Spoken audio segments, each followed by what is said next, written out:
with Henley's Happy Trails, and this is our final episode of the Pumpkin Patch Before Christmas. And we have had a good run at the pumpkin patch. We've had a couple of days to kind of catch up on some sleep and relax. But we would like to talk about the good and the bad about managing a pumpkin patch lot, because we noticed in some of the videos you guys had questions. We were provided with a site with electric and water hookups, and there was a honey wagon that came on a regular basis to empty us out. Another concrete thing was the pay. We were expecting to make about $4,000 for the month in profit to take home for us, and we ended up overshooting that amount by a couple $1,000, so that was pretty neat. Another positive was our dog, Brewy.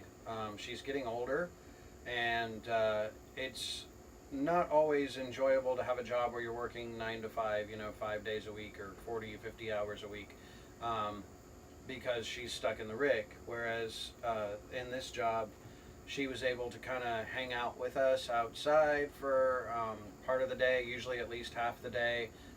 She was close by, got some exercise, so I think that was really good for her, and she enjoyed it. Yep. Another thing was overall the experience. We were able to take part in the entire process of managing a pumpkin lot, from actually arriving to an empty slate, having a tent put up, the merchandise shipped in, and actually setting all of that out, displaying it out, starting off with our first customer buying a bale of straw, of all things, and all the way to the very end with our final customer buying a bale of straw. But we got to see that. I was thinking about that the other day. I'm like, oh, the first purchase was straw, and the last person purchase was straw. But just to be a part of that entire experience from the beginning, setting up, going day in and day out through that entire process, and seeing all of those pumpkins, all of those gourds, all of those bales of straw and mums just dwindle down, and we literally sold all of our regular orange pumpkins except for one. And then all we had left pretty much were those small little decorative ornamentals. So that was pretty amazing to be a part of. Almost 1,000 pumpkins later. Right. So that was very fulfilling. It was kind of a confidence builder, namely because we were managing the lot, and a lot of times it was just the two of us. So when it came time to make certain decisions in dealing with customers and so on, I mean, the boss wasn't in the other room or anything like that. So it helped build confidence in the idea that we can take charge and run things like this, even something that we really had no experience running previously. Yep. And then a lot of times, some people have asked us how we choose our work camping jobs. And one of the criterias is, have we been to that place before? Have we explored it before? So this is the first time we've ever been in Tennessee, and this place has so much history in it. I mean, there's so many things to go see and do, and with our couple weeks that we have off right now, that's what we would like to continue to do, because the first week when we got here, we kind of scrambled around and tried to see as many little sightseeing spots as we could. So we're in the process of doing that, but it's a really neat place to visit. A lot of different activities to do, and the food here is great, and it's affordable as well.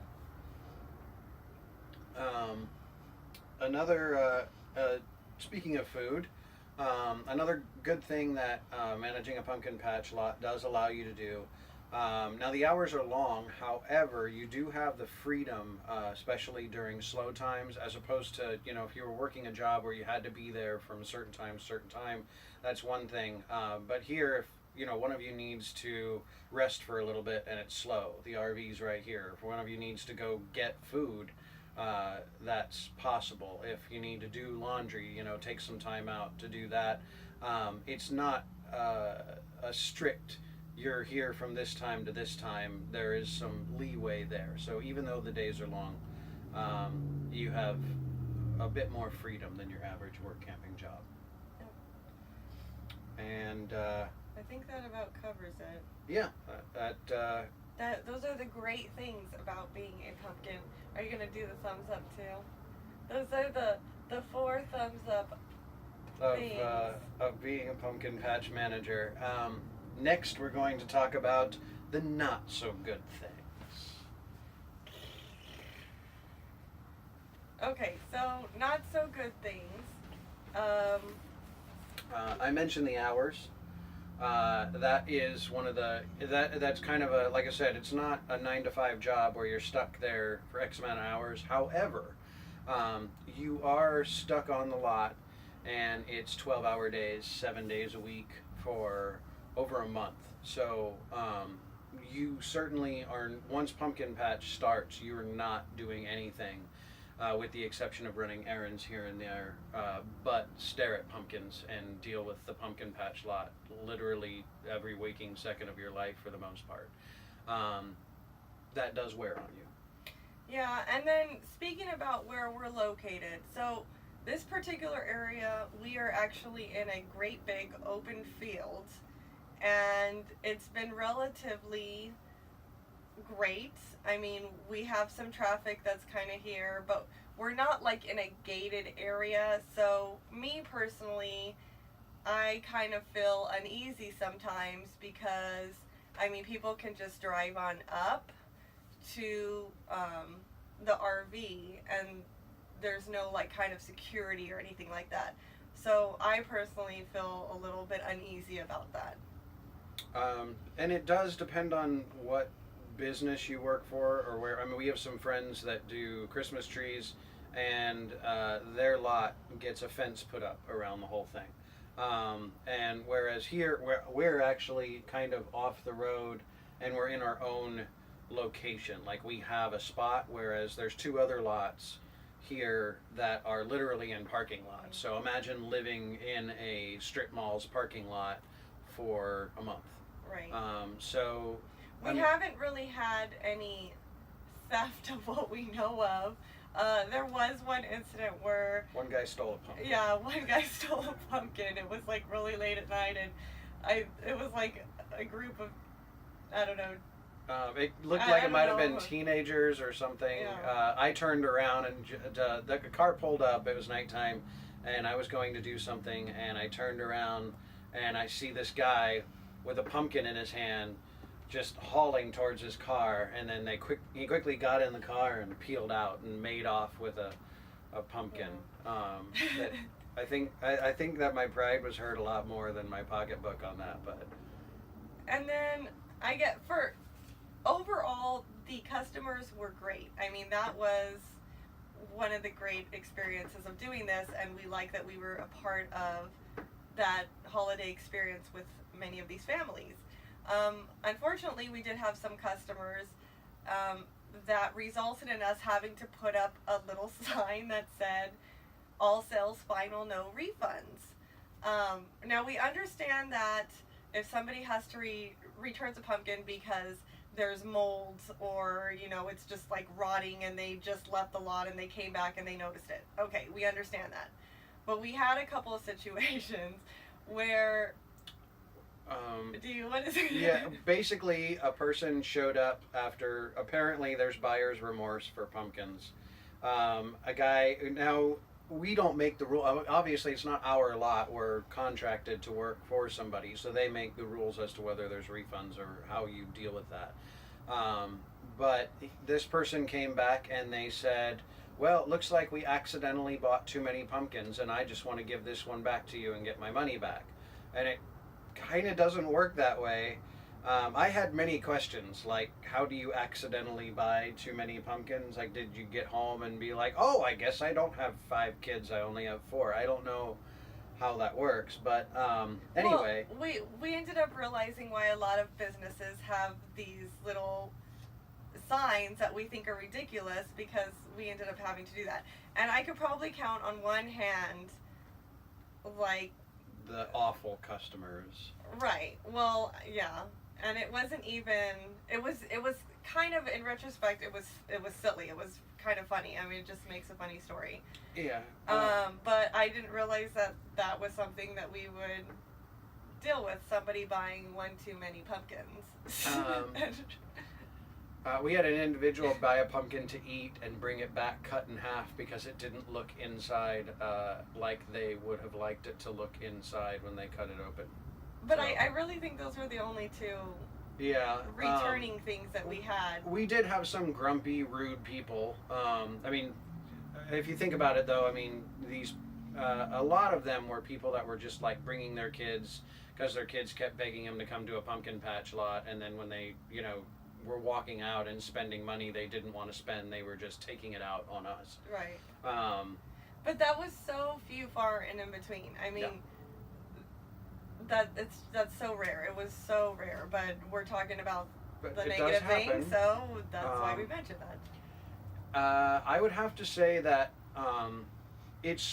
managing a pumpkin patch lot is certainly not a walk in the park when it comes to physical work. Yeah. There was, if you It was were, great exercise, yes, but it was like over the top, yeah, especially when we were setting up the displays. I mean, that was the first 2 weeks were, the owner described it as the 2 weeks of hell, and he wasn't really exaggerating. I think that, and once again, it depends on where you're working. Some places might have more people involved as far as help Right. goes, but speaking to what we experienced, we got basically a lot of product, and it was up to us to stack multiple, I mean, when I say multiple, like 20 bales of straw, yeah. put out hundreds of pumpkins. And when we first got here, we're in the south, so it was like 85 really degrees, hot, 90 yes. degrees that you're doing all of this stuff in. There was a lot of pain involved in the first 2 weeks. Work campers cover a very broad spectrum. I mean, obviously we're kind of a little bit on the younger end of that spectrum, probably not the youngest, but we're and then of course it covers the other people that are working the other 2 lots are much older than us.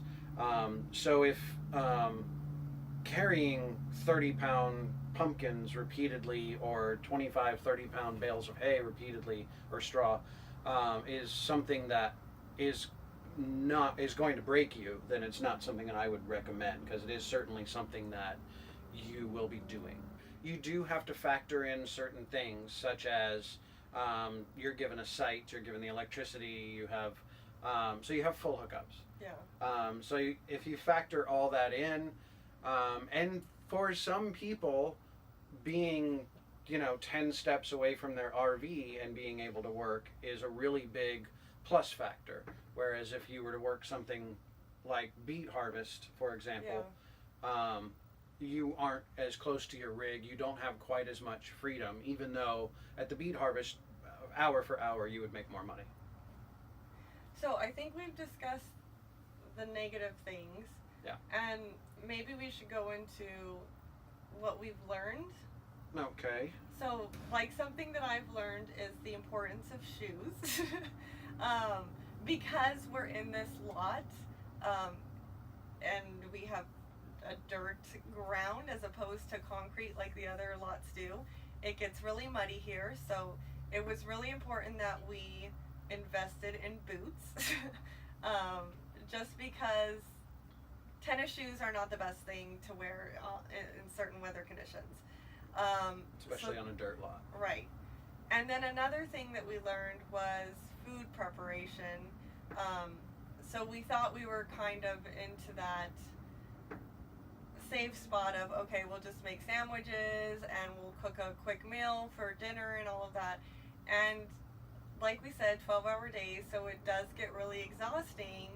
and one of us would go out and just get something to eat really quickly because it was just the quick, easy thing to do. But then you kind of suffer on your diet and getting enough nutrients and stuff like that. So that's something that we are working on for Christmas, because we did feel that. I mean, we were just kind of eating fast food and not taking care of ourselves. Establishing a routine. That is definitely getting a routine going. Even though it gets kind of difficult after 3 weeks of 7 days straight, 12 hours a day, to really stick with a routine of, oh, I'm off work and I'm going to go to bed within the next hour or two. After 3 weeks of 12 hours a day, it almost feels like you're going to work in the morning, you're coming home, you're going to bed, you're going to work in the morning, you're coming home, you're going to bed, so on and so forth. So although it can feel like that, it's important not to skimp on sleep when you're doing 12 hours a day, 7 days a week. Well, we hope you liked the Pumpkin Patch series. We will be doing a series on the Christmas tree lot as well when that comes up. If you want to see more work camping videos about other work camping experiences we've had, there is a playlist for that on our YouTube channel. You can also check us out on the web at henleyshappytrails.com. If you've not done so already, please click the subscribe button so that you know when we put out new videos if you're interested, and like this video. If you have any further questions about managing a pumpkin patch lot, you can contact us a couple of ways. You can either comment on below this video, or you can, once again, go to henleyshappytrails.com and use the comments page. That'll get emailed to us if you want to not ask a question in a public forum. So, that being said, happy trails.